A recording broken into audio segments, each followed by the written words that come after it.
Hi, my name is Fairy Day. I will be the GM here. My relationship with Anim is deep and multifaceted in that I am the editor and also map/scenario design person. The video editor. Video editor, not Ash is written word editor. Yeah. Yes, I am the video editrix, or what the fuck ever the made-up term for it is. She's a woman with many hats. I'm a woman with many hats. Namely, I'm really good at making maps, and I'm kind of good at everything else. This is Addison, lead writer of the Anim team. That's right, I'm introducing you this time. Ooh, yeah. Power move. Rules writer and advertiser and public relations and Human resources and voiceover and financial. Martyr. Yeah. Hi, I'm Dame, also known as Jordan, team artist and friend. Today we are actually going to be playing Muted Swallows, which is made by someone in the Anim community. It is a fan module, yeah. Which, fan module, yes. Is extremely encouraged because the reason we're playing this one is because we can't play our own ones that we wrote because we know the answers. We know them, yeah. Extremely valuable. Not only is it extremely valuable from a business standpoint for fans to make their own modules, which, by the way, we don't get paid for. Like, the fans, yeah, no. if you buy, like, a fan module, you're paying the fan. Yeah. Which is cool with us. We're not great. We're not huge on copyright in the first place anyway. And also we encourage it and said it was okay. There's a whole section in the book about it. Yeah. But, like, if it's good from a business standpoint for a game to have lots and lots of modules, even if we don't get paid for all of them, just because, like, it gives people more to do with our game. But also, it generates word of mouth. It means that we get to play them because we can't play Fariva or Eye of Neptune or Harry's House because we wrote them. And the thing is, we really like Eureka. It's a good game. We like to play it. Yes.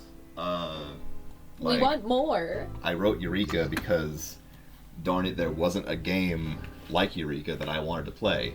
And you want something done right, you gotta do it yourself. Yeah, exactly. And so, like, we wrote it, and it's in order for, I've actually mostly played Eureka through, like, Call of Cthulhu modules because it runs them, like, okay. I would say it runs them about as good as Call of Cthulhu runs them. Yeah. It will. All right. I think to be generous to be like in Call of Cthulhu's defense, a lot of people are running Call of Cthulhu wrong. Yeah, fair. Because Call of Cthulhu has kind of gotten the reputation of, like, being an investigation game, which is, one of the things that I was drawn to it for, and then found out that's fucking wrong. It's a fucking lie. It's not really an investigation game. Technically, the PCs are investigators, often like detectives and stuff, but it's not about them being detective. It's all right. You're playing a detective. It's about them having a bad time. Yeah, going insane. The Call of Cthulhu detectives are detectives in much the same way that the main character of the video game that a friend of mine just bought for me, Cultic, is a detective. Cultic's like a first-person shooter, right? Yes, Cultic is a first-person shooter heavily inspired by, like, Blood from 1997. And Cultic is not from 1997. Blood is from 1997. No. Cultic is Cultic another New Blood game? It might be New Blood. I'm not sure. It definitely feels like... What is your favorite genre lately? Well, they're good. Yeah, he won't. And when they're good, won't play Ultra Kill. I haven't.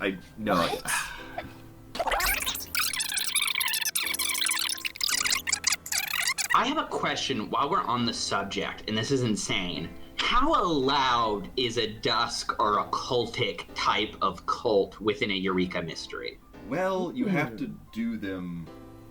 In a fun way. Yeah, much like anything in Eureka, it has to be done in a fun way, yes, but also, like, smartly.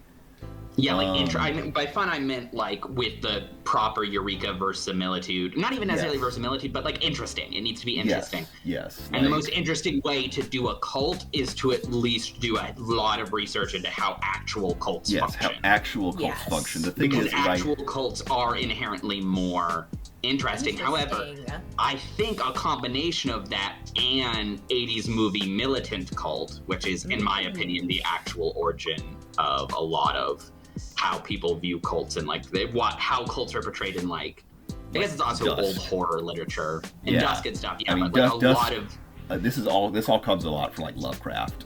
Specifically like the militant vibe where like they have a lot of guns and shit because don't they have like guns in Dusk? Yeah, like I feel like that's very 80s action film and 70s action They actually film. It's a little bit of Waco splashed with the Satanic Panic, I think. Yes. What people visualize. But also Lovecraft. There's a lot of Lovecraft in that. Yeah. Like I feel like there's like Lovecraft's There's icky, Lovecraft in sticky almost DNA and a anything, lot yeah. of shit. But like it's a very direct lineage. Like but like actually the guys in Dusk, the cultists in Dusk actually don't have that many guns. Mostly trying to fucking kill you with like chainsaws and okay, a little more Resident Evil 4 magical fireballs and shit. Doing a cult in Eureka, like there's definitely two ways you could do it. One would be like the more 80s movie way, which is like of course the Dusk way. Yes. And then one would be like the more like normal real way. Yes. Which would be like most people in the cult are kind of trapped there. Yeah, it's a lot of like more social pressure than like social pressure pressure. And a slow descent into like, well, dependency. What was I gonna say? And they aren't willing to. I have like three. To be clear, I have like 3 Eureka modules per. You know, I always have like 14 modules percolating in the back of my mind. Like 3 of them involve cults. One is a more traditional cult. One is a little 80s action film, but the thing that's been really niggling in my mind lately is wanting to do a combination of the two. Yeah, and like, see what that would look like. I often get these ideas where I'm like, what would it look like if I tried to combine these 2 separate things into one thing? And then like I have to do the research to figure it out. And the answer is always pretty interesting. It's going to be pretty hard to like intelligently, realistically, and like sensitively do a realistic cult that is also cult enough to do like a big evil spell.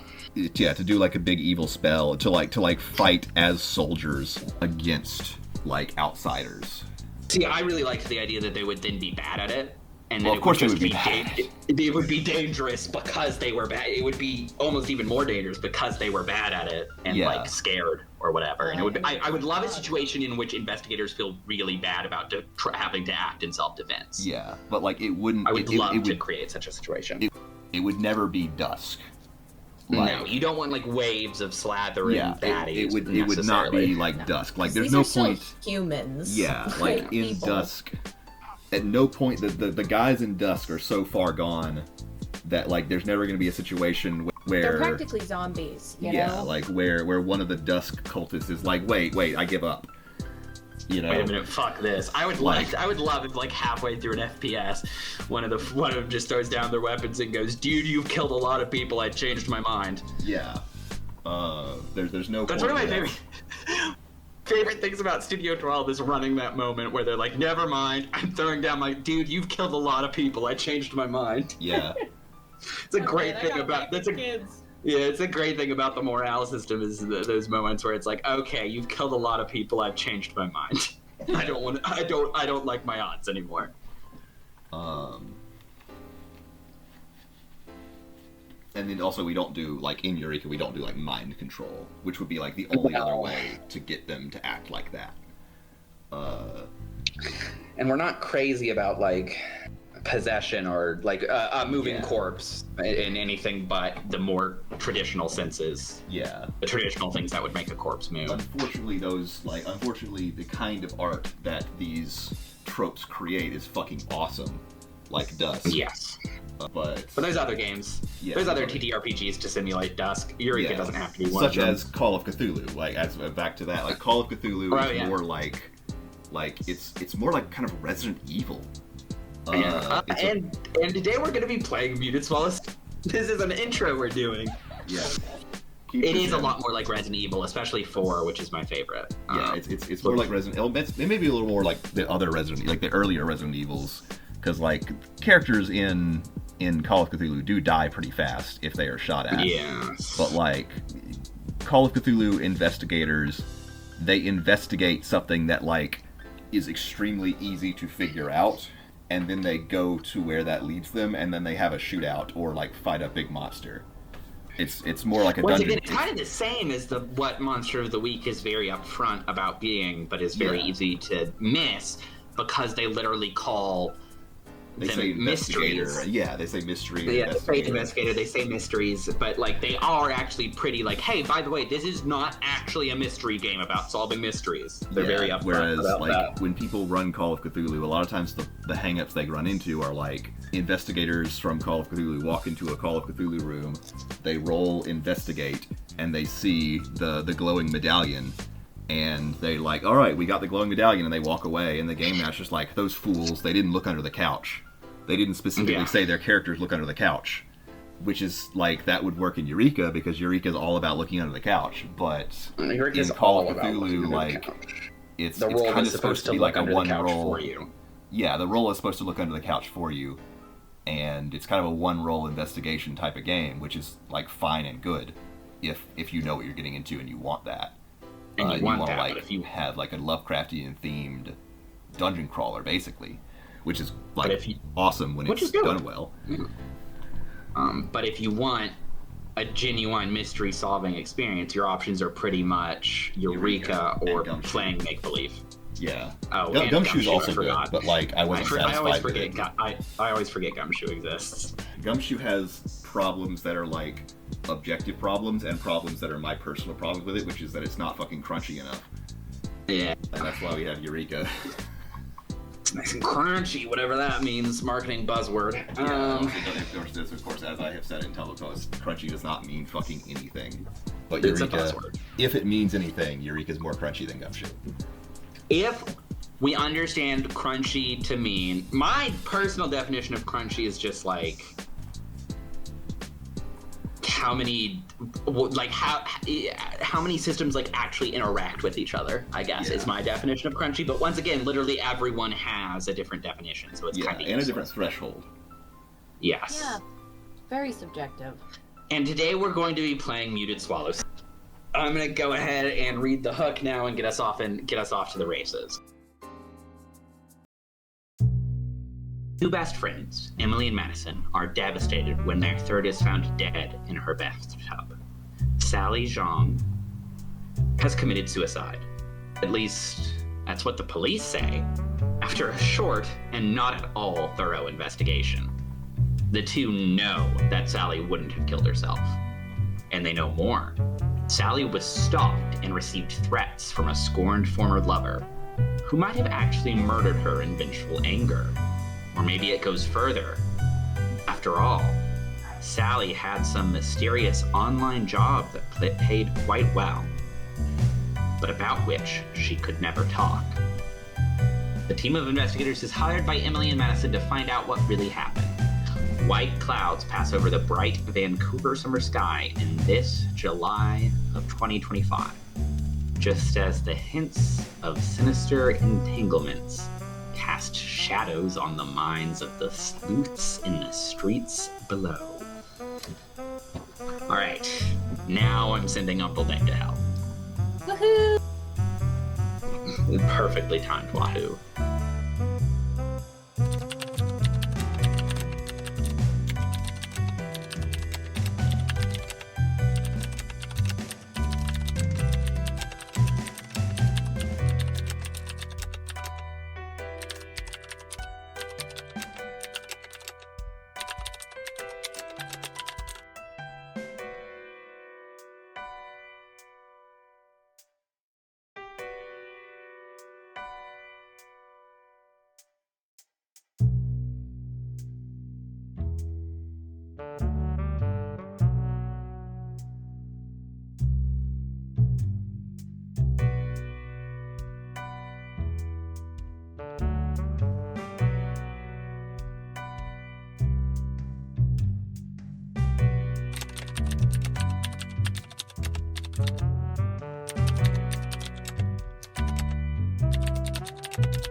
We open on the shared apartment of Madison Taylor and Emily Jeong, a duplex that was likely once a house. The apartment is entered from the exterior, not a lobby. The living room is well organized, a blue couch with a floral pattern, a few wooden chairs, a glass coffee table with a cubby built in beneath.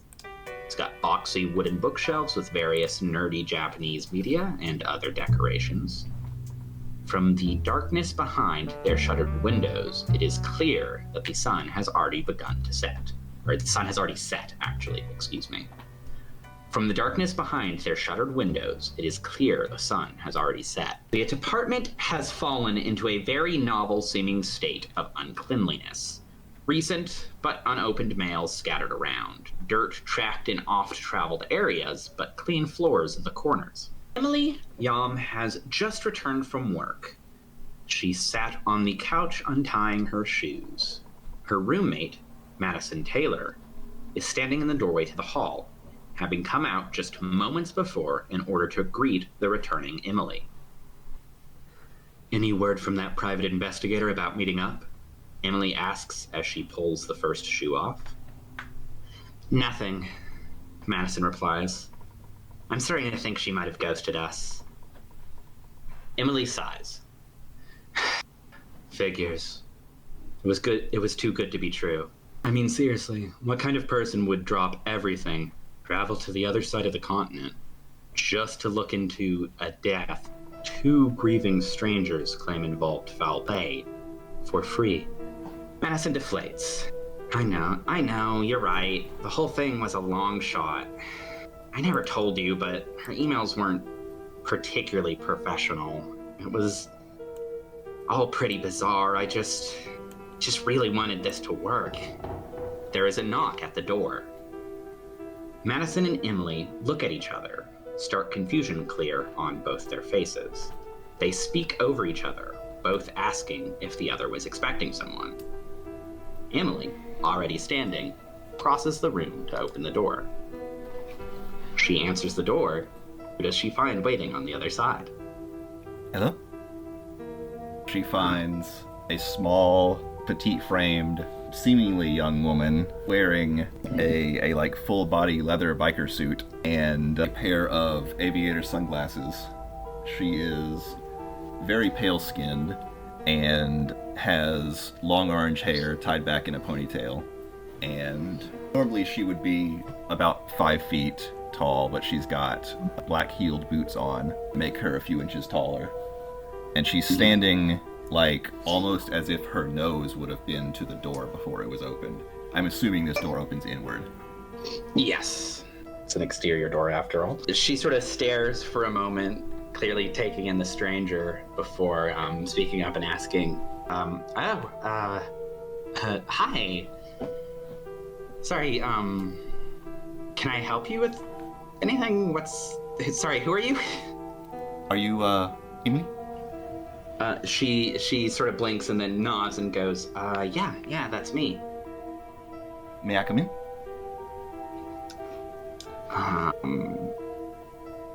Sorry, who are you?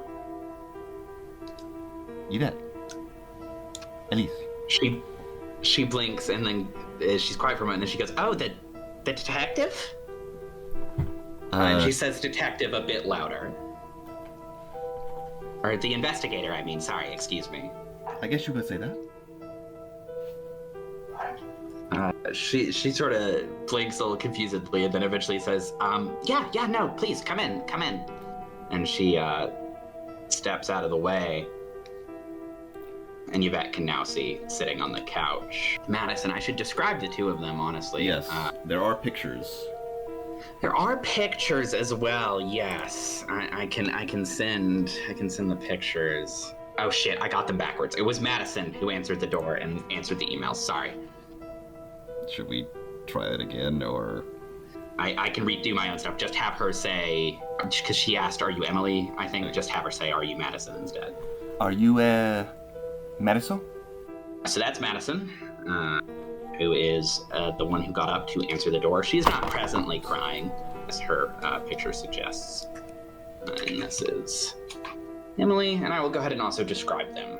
Madison is a tall, slim woman, most often wearing anime or gaming shirts. I think right now she's probably wearing, I don't know, like a green shirt with the Legend of Zelda's Triforce on it. It's got 3 yellow triangles on it that Yvette probably recognizes because she's also a nerd.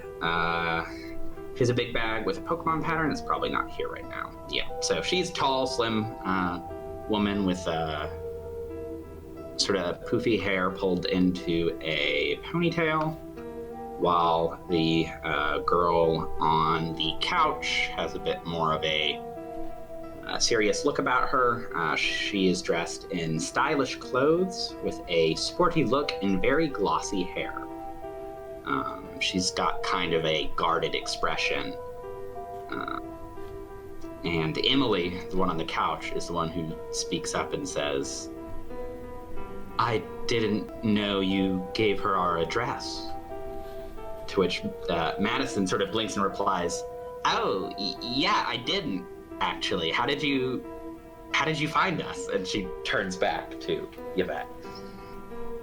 Online. You have a few Facebook posts from a few years ago. They show this building. Madison sort of blinks a few times and then smiles a little bit and looks at Emily and says, "Well, I mean, I guess that's pretty good PI work, don't you think?" Emily's face looks a lot more neutral about all of this, but regardless... What the fuck have they invited to their home? Yes.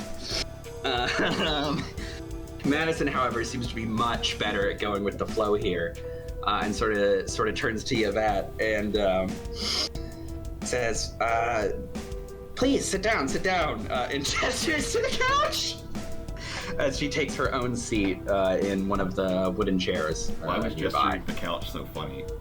Just because Emily's the one who is less comfortable with this situation and is the one who Yvette would be sitting next to because of that. So that amused me a little bit. I was laughing at how I made Madison a little clueless at Emily's discomfort. I was laughing at, so essentially my own joke, but in my mind I was laughing at the character's actions because I was like, why would you do that? But, regardless, she then takes her own seat on one of the nearby wooden chairs. And she says, I usually stand. She just sort of blinks and then nods and says, "Okay, yeah, I can respect that. She's just in there, like her like blacked out sunglasses have like occasionally this. How dark is it in the room? I would think they have their lights on for sure. Yeah, I assume so. There's occasionally this, like, kind of blink and you miss it, not quite sure if it's really there, like reddish pink from underneath those, like through them a bit. I think... She's standing, like, perfectly still, too. Yes. Emily has not really taken her eyes off Yvette since Yvette entered, clearly, like, kind of paying a lot of attention. Madison, however, seems just a little more just like relieved that the thing she tried is actually working out. And she says, Madison says, "I guess you did warn me that you might get in it. You did say that you would find us if the cafe didn't work out. I guess I just didn't realize what you meant, which is like probably my bad." I did say this. So she sort of crosses her legs and she says, "Did you just like get out of the airport, or are you thirsty or anything? Do you need a glass of water? We've got orange juice, I think." I can have that. Missy? She nods and gets up and goes to the kitchen and comes back with a glass of orange juice. She is thirsty. The orange juice will only do something for that. But it'll at the very least give her something to do with her mouth. Yes. Sort of like chewing. It's not something that her thirst is not something that orange juice will always do much about. Indeed. She does take the orange juice. After handing her the orange juice, Madison sits back down, and I think Emily is the next one who speaks up and says, "So, I suppose you're here for our rundown of the case, or whatever," and then... Where? Emily is like quiet for a moment, and then finally says, "You're not like staying here, to be clear." And she does not say that as a question. Do you mean sleeping? She blinks and then nods. No, I don't need much sleep. She just keeps on looking. Madison sort of speaks up and says, "Yeah, I suppose we don't like super have room regardless. But you know, once again, thank you so much for like coming all this way. I guess like I don't even know like where to start with Sally's death. You do this sort of thing a lot, right? What? And she's clearly like floundering for like what details to mention. Maybe once a year? Whenever I find it. Tell me you're Sally. She sort of blinks for a moment, and I should probably pull up like some kind of note-taking. Yes, indeed, right. We digital note-taking so the fans can see. She sort of smiles a little bit, but it's like a very pained smile, and she says, "Sally was our best friend. The three of us, we were all best friends. We met in college. We were all going to college for graphic design, but I'm the only one who actually stuck with the graphic design program. Sally dropped out, and Emily here changed majors. And Emily speaks up and says, it's not really relevant to the case." And she says, "Sally, actually, she dropped out of school when she, started making pretty decent income off of her new online job. She never really would talk about it. She said she wasn't allowed to talk about it, but she had some sort of like online gig that was really supposed to be like a big break or something, and she ended up dropping out to work full time." And you do not know what this gig was? Not really. I know she worked from home, and it was often, I would say, in the evening. And she had to travel sometimes for her job. I think it was mostly, traveling in the United States, but like once she actually went to Japan, I think it was. I have wanted to go to Japan since I heard about it. That one's for the real Yvette fans out there who know. Anyways, she says, "No, yeah, me too. I was honestly kind of jealous, but obviously, also like super happy for her because it's super cool." So, can Yvette might already be able to start making some investigation checks here. Yo, are we rolling? Yes. Well, one more question she'll ask. So it was a secret? She nods and affirms and says, yeah, it was... She kind of implied, like, I don't know, not like a full-on NDA or anything, but like that the idea was she wasn't supposed to talk about it. So can she roll like a technology skill check for like lucrative job in the evening that I assume that she has seen a picture of Sally. I mean, she did enough snooping to find. Yeah, this probably she apartment. did. Yeah, probably she did. And it would have been on the news potentially. Yes, for the local area. God, we were actually. This is a small. I'm making this as a Eureka relevant tangent. Yes. We were doing some research for an adventure module that we're writing right now, and found like, and I mean like this is not uncommon knowledge. Not that anyone reads like newspapers anymore, but like when someone's arrested in most places in America, like if they're arrested for something, like their whole everything gets put on the fucking news. Yeah. Like mugshot, full name, fucking address. They put their addresses? their Like, I know you fucking could find address. it either way, but that's so fucking Their weird. fucking address. That's so fucked up. Especially because, of course, they're not proven guilty yet. Yeah, no, they've just been arrested. But even if they are guilty, like, putting their address, it's like, hey, you know who's not home? The guy who lives at this address. Because yeah, literally.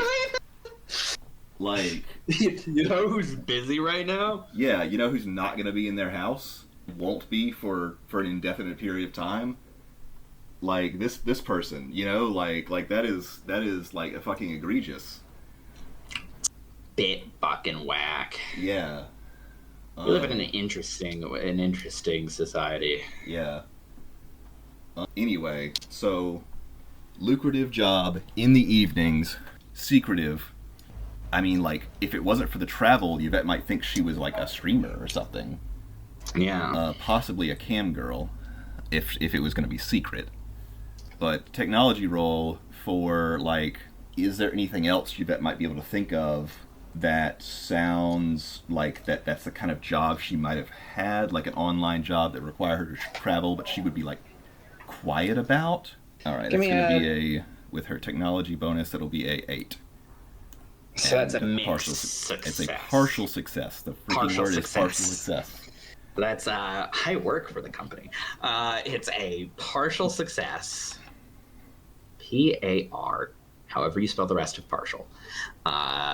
It's partial. It's a partial, that's a good point. I would say with a partial success, like, I mean, the obvious answers do come to mind of, like, streamer, cam girl maybe, and like one could justifiably say, like, if it's more involved than cam girl, that could potentially necessitate travel.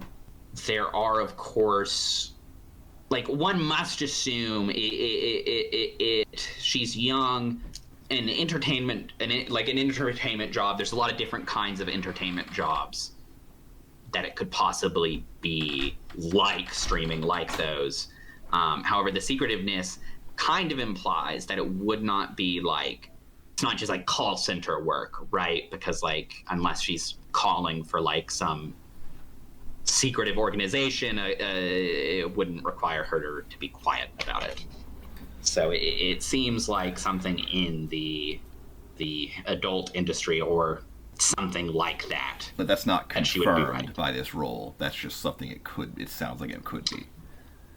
Yeah, I don't know if with the information here there's any way to confirm. Oh no, right? like investigation roles, if an investigation role couldn't confirm something, it could at least, it doesn't always have to confirm something, but it could at least, like, affirm or provide some insight or ideas like that. Yes. Yeah, I guess yeah, the insight here is, like, where her mind is going currently seems pretty rational and pretty straightforward. Like, that seems like the obvious answer is it's something entertainment-y, potentially adult entertainment, but unclear at this point. Did she have to go to Japan, or she went to Japan because she was rich from this job? Madison sort of laughs, and then sniffs a little bit and says, she wasn't rich by any means. She was, like, getting by for sure. She was comfortable, but no, it definitely would have been she was traveling for work. Like, she didn't treat it like a terrible obligation or anything, but yeah, I think it was definitely like a have to situation, like she needed to. Okay. But honestly, though, obviously I'm not the investigator, so I don't know, but like the Occam's razor for me was she had a boyfriend, an ex, a dude she was dating for a little bit. Jason, I think his name was. Jason LeBlanc. Is this related to our job, or is this a new...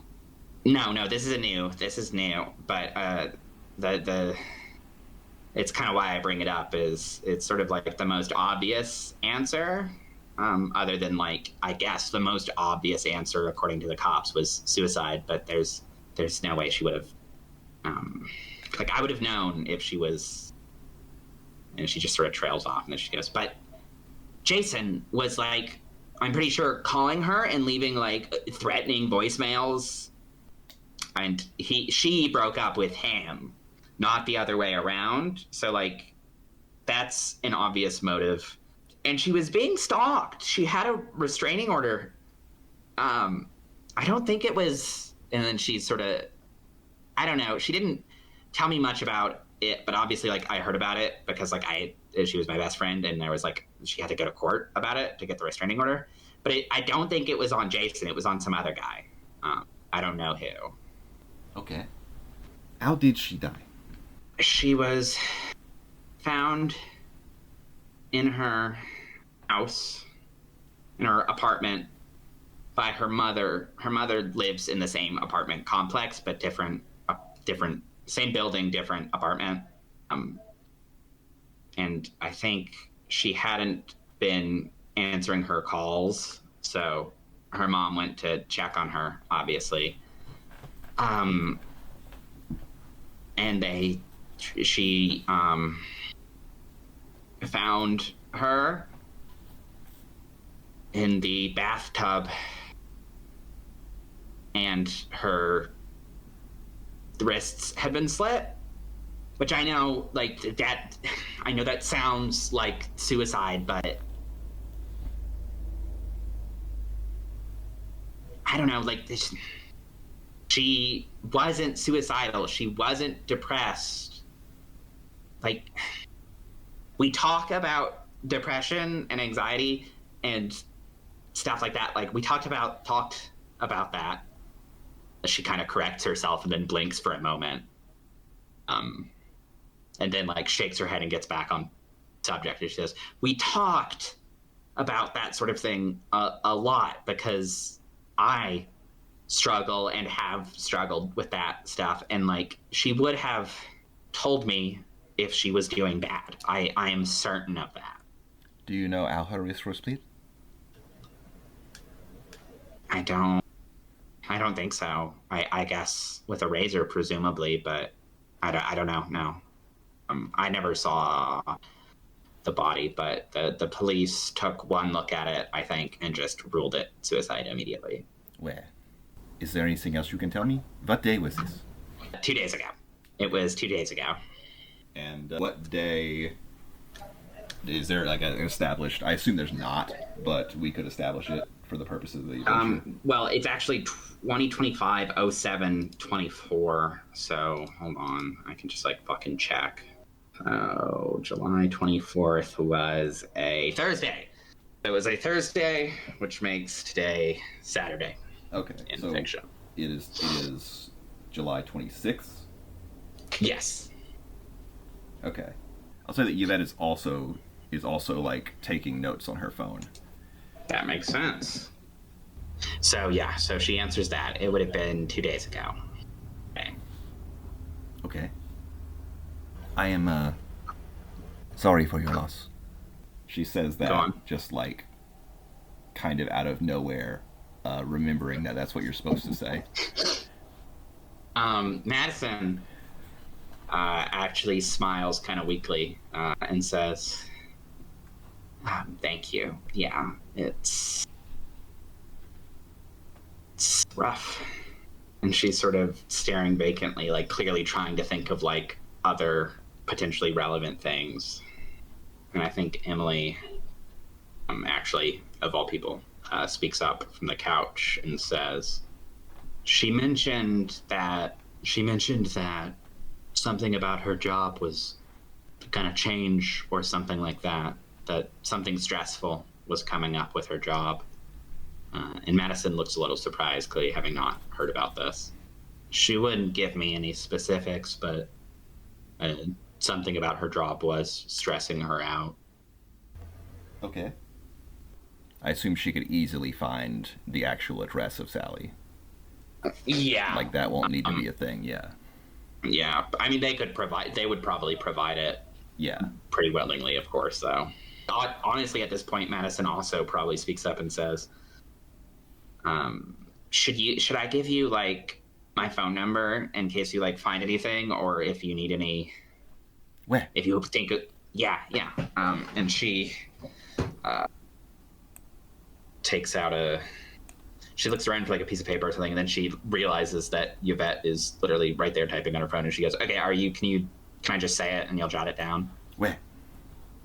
And then she says like 123-578-9105 or some shit like that, a phone number. Okay. Yvette listens to that intensely. She's going to, like, mentally add all those numbers together for the fun of it. Can I argue that gets her one investigation point? Yes. Like, noting the quantity of a set of objects, which is kind of scant and spurious, but it is her, like, mathing. She's mathing. She's having fun with numbers. As game master, decide if that's enough. It's just one measly investigation point is the thing. I'm willing to be a little giving with that. Okay. Every once in a while, when she's feeling numerical. I also just like it as a character trait, so I like to encourage it. I checked, and 604 is one of the area codes for Vancouver, so maybe the number starts with 604. I just looked it up for fun. Emily speaks up and says, well, I don't know how much investigating you'll get done tonight, but... I get a lot of investigation done at night. She sort of blinks, taken aback at first before, like, kind of settling back into neutral as she decides she supposes that's actually pretty normal for a PI. And then just sort of shrugs and says, anyways. And then she looks at Madison and then looks back and is like, is there anything else you need from either of us, or... I will probably call you when I think of any questions. Emily sort of nods and says, that should be... And then she, like, looks at Madison and is like, fine, right? And then Madison's like, yeah, I'm not sleeping too great, so I'll probably answer. Wait. Emily actually gets up and walks out of the room, down the hallway into the rest of the apartment. And Madison sort of is clearly still trying to think of, like, useful information. She's just like, Sally was, she was nerdy like me. She was a little better at hiding it, but, like, not much. Like, she liked games and anime and K-pop and all that stuff. Is there any, like, nerdy shit on the table that Yvette recognizes? I'm trying to think, like, what the anime overlap between this Madison chick and Yvette might be. I mean, I don't know. How does Yvette feel about, like, I don't know, like, Delicious and Dungeon and shit? Or Dungeon Meshi? I don't know. Would that be Yvette one? I feel like Yvette's more, like, into the... This is just guessing, but the Trojans or whatever. She is into, like, she's supposed to be into anime. I haven't actually given all that much thought into exactly what anime she's into. she just strikes me as like a shojin type of gal, because like I can very clearly picture in my mind like Yvette getting really excited when Goku does something.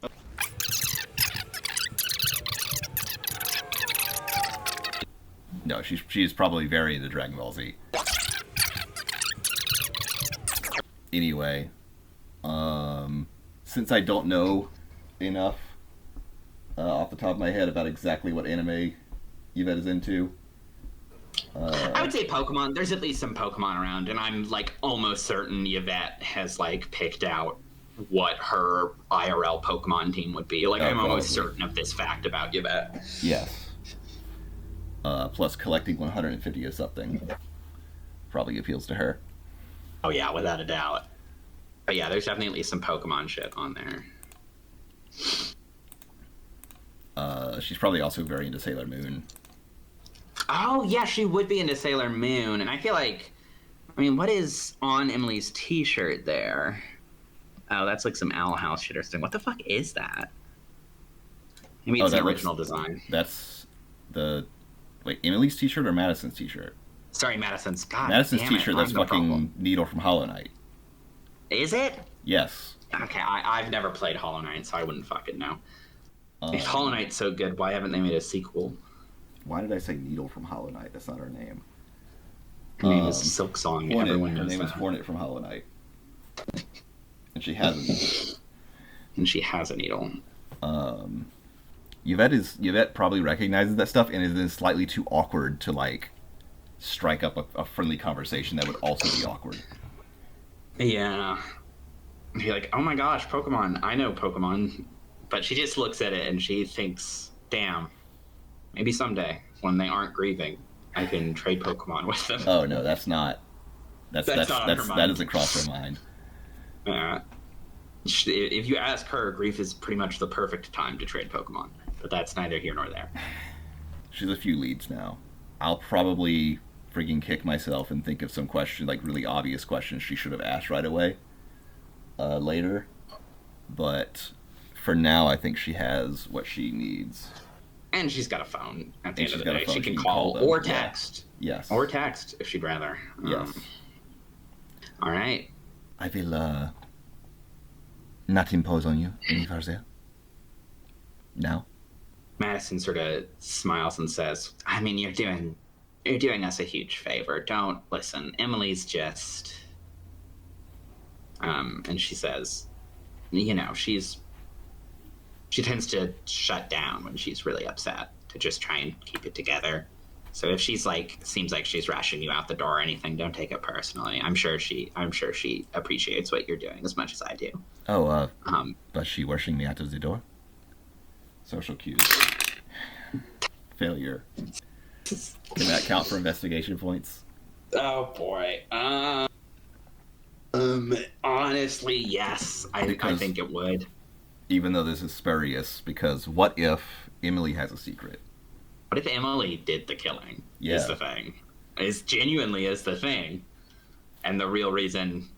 Yeah, I mean, that's kind of was my thinking as well. Exactly, which is why it's going to be like, yeah, take 3 investigation points. Call me in the morning.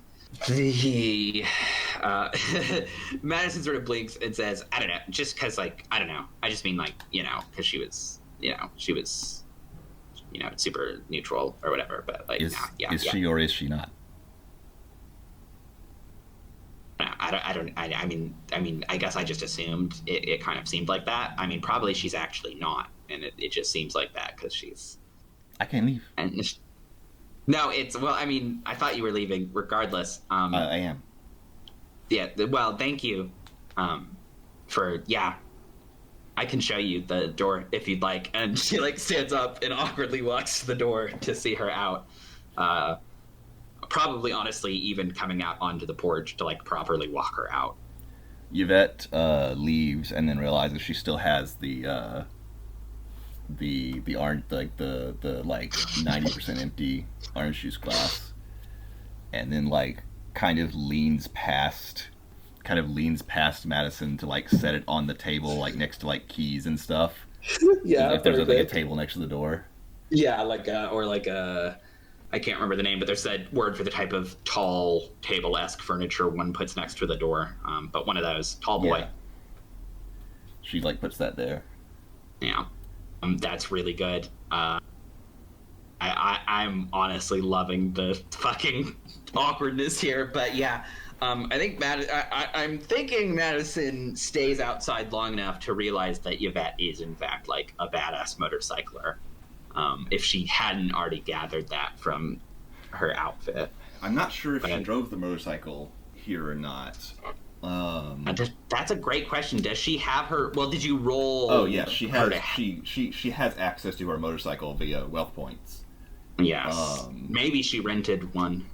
But oh no, she like that's how she got here. Like she drove from Texas or Louisiana to Vancouver, Canada. Makes sense. Although I realize we possibly screw up the dates, so maybe that will change. She may have driven from somewhere much closer. Yes, like it just turned out she just happened to be in Minnesota. Yeah. She may not have taken her motorcycle specifically to the apartment. She might have walked. Because, I mean, they didn't hear her pull up. That's a fairly good point, yeah. So, I suppose she just watches Yvette walk off. She just watches Yvette, like, walk into the dark and kind of disappear faster than it... Kind of leave her sight faster than she's actually leaving line of sight. And sort of blinks, looking after it, sort of tilting her head as if like, did I actually see that? And then after a moment she says, well, I mean, she seemed nice. And we're gonna end the scene there. She's saying that to herself, or? Yeah, she just kind of said it. She just kind of said it quietly to herself, just like, oh, she seemed nice. She seemed nice. If Yvette was missing any composure, I would have tried to argue that she could have a senses check for hearing to hear that, and then count as a comfort roll. But she is not missing composure to warrant that level of rules lawyering. Not really rules lawyering. I mean, like that's something that's very much like that. That would not be pushing the limits too hard. That's one thing that I think GG picked up from playing with you that I never minded, is like when a character says something nice to her character, she's very quick to say, is that a comfort roll? Would you count that as a comfort roll?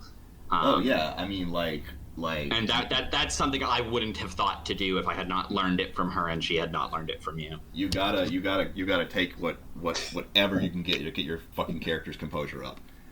Especially if you are playing like a kind of mean character who does not invite intentional, like, I'm going to put aside time to really pat them on the shoulders, which Vera, for example, Yvette, for example, Ellie to a lesser degree, but she has pride and she's bad at admitting that she is like in a bad way.